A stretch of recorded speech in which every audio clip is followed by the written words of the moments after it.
Hey, what's going on, guys? My name is Tom Spark. Welcome back to another video. So you might have seen some YouTuber or some website saying IPVanish is one of the best streaming VPNs.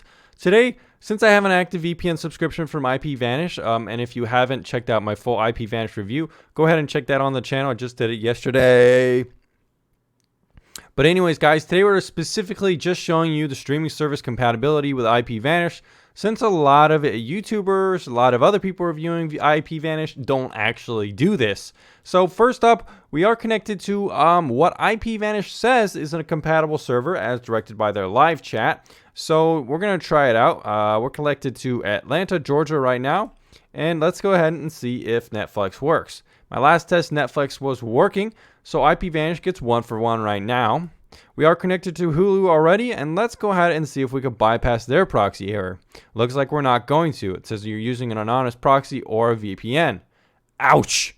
Next up, we have Prime Video. Let's go ahead and see if that works. This is a pretty funny show.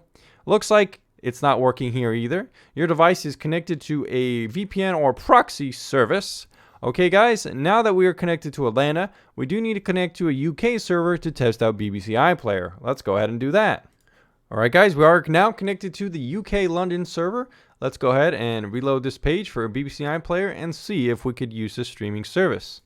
Alright, let's see here. Just try to click on this, and no. So IPVanish only gets a 1.25 out of 5 for streaming compatibility. Now, if you guys are looking for a VPN that works with all the streaming services, I would recommend checking out my top #1 VPN on the channel, that being TorGuard VPN. Now, TorGuard VPN offers what is called a streaming bundle, and with my code NETFLEX, it's only $12 a month or $60 a year. You get 2 included streaming IPs, one that can work with US, UK, or Japan, so you get to pick 2 out of those options. So usually people will pick USA and the UK streaming IPs if they want to watch BBC iPlayer and US content. Sometimes people will pick Japanese IP to watch the Japanese version of Netflix to watch shows like The Terrace House. There's also some other VPNs on the chart that are compatible with most streaming services, and you'll be able to find that under the streaming compatibility section of the comparison table, and you can check that out on vpntierlist.com. Anyways, guys, just a quick little video on which services work with IPVanish. So this might not be the best streaming VPN. However, if you're just content with the USA version of Netflix, this one could be okay.